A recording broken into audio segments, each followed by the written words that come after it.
So you won't believe what I did just the other day. I was recording a video for one of my online programs and did a great take of this video. And then I looked and I realized I didn't hit the record button. And I thought, what an idiot. What kind of moron doesn't record when they're recording? Now that is an example of negative self-talk. That's hating on yourself. And that's what I want to talk to you about in today's show. Hello and welcome to episode 76 of CRE Success, the podcast. My name is Darren Krakowiak and I'm here to help commercial real estate professionals save time, earn more, and be top performers in their market. I'm really pleased that you're here for another week. Thank you so much for joining me. And if being a top performer is something that is appealing to you, then I'd like to invite you to go to cresuccess.co/top performer, all one word, because Top Performer is a new program that will equip people in commercial real estate, particularly real estate agents focusing on commercial, with the abilities, habits, and tools required to be a top performer in their market. Now, it's a 6-module program, and each of the modules contains 5 sections. And what I'm going to cover today is just one part of one of those sections. So if today's content does resonate with you and you find it helpful and you think, you know what, I wouldn't mind having a system to become a top performer, and then I've got one and I want you to just go to that page, have a look, and if it looks interesting, you can leave your details. And when we do invite our next cohort of top performer students, you'll be sent an invite, no obligation to join, but you'll have all the information that you'll need to make a decision about whether you would like to join that program. So check it out, cresuccess.co/top performer. So yeah, we're talking about negative self-talk and that inner dialogue, that voice inside your head, whether you think it's a voice inside your head or whether you know that it's actually just you. That's a whole other topic about psychology I won't get into. But it's a negative, repetitive, unproductive dialogue that goes on and on and on every day, on a continuous loop. A lot of it is the same things, on and on and on, over and over and over.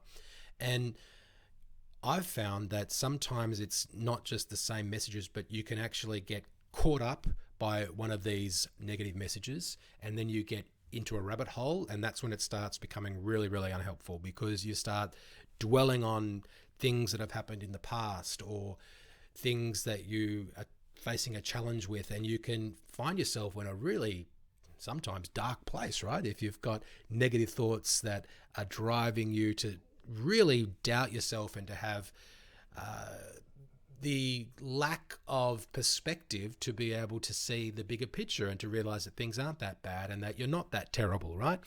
And I think that negative self-talk is an example of one of the things that we often do to ourselves that we wouldn't do to other people.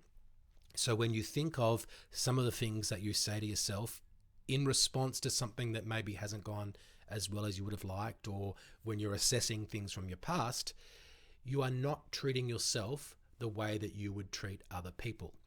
So you've probably heard the saying that you should treat others the way you want to be treated.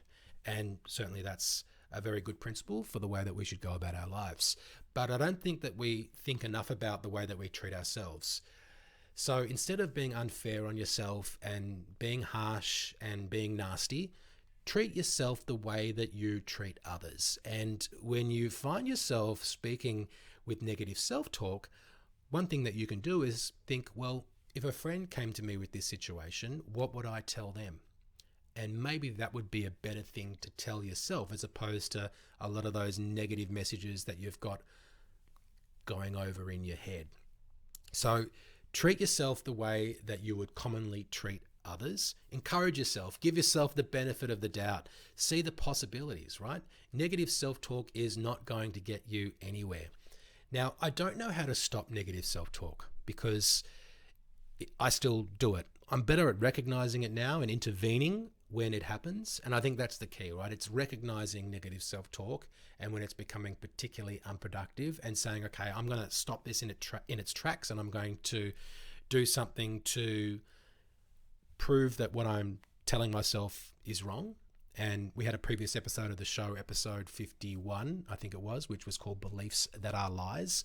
And the word lie is inside the word belief. And I think often we're telling ourselves things which aren't even true. So we want to make sure that we're calling out the BS that's going on inside our heads, and that we are then replacing some of those negative, repetitive, unhelpful thoughts with more positive things. And one thing that you can choose to do is to find one or more positive affirmations that you can tell yourself instead of allowing negative self-talk to go on and on unchecked in your mind. Now, one positive affirmation that I quite like is my success is inevitable. And when I find myself dealing with a challenge or being a bit hard on myself, in my mind, I can remind myself that my success is inevitable. And that just makes me feel a little bit more confident that everything is going to be okay, that I should keep going, that I shouldn't give up. Now, that affirmation is helpful for me, but it may not be the best one for you. It's just one example of an affirmation. I recommend Googling business affirmations after the show and just having a look. There's hundreds available online.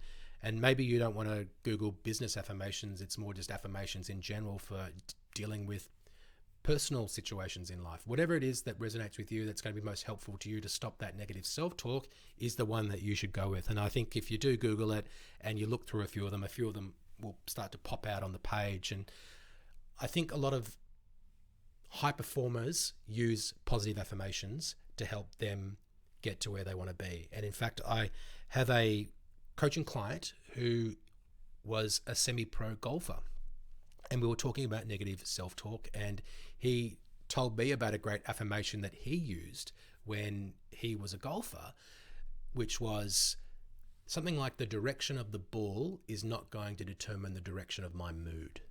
And I really liked that, because that's an affirmation, and it's a way to remind yourself of not allowing your negative self-talk to get you into a place where you don't want to be.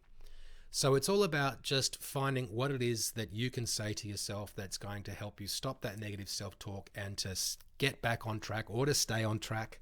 I think that you can also use common sense approaches, or think of having a growth mindset as opposed to a fixed or a scarcity mindset. So when you see someone maybe doing a really great job, and you come at things from a perspective of lack, which is, oh, I could never do that, as opposed to thinking, well, I would like to be able to do that. And what is it that I need to do? What do I need to work on? Who do I need to become? What are the things that I should be doing in order for me to get there? Or you could just say to yourself, I'm working towards being able to do that, to be able to present that well, to do that deal, to hit that ball harder.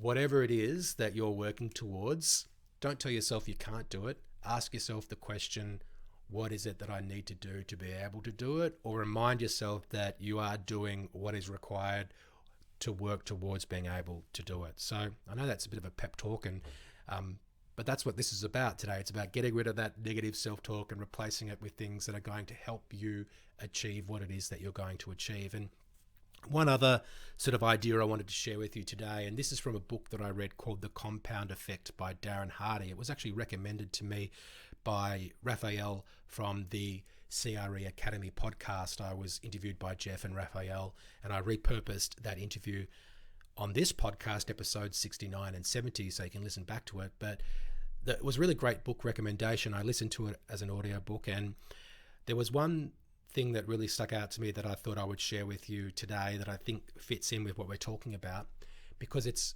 about reverse paranoia.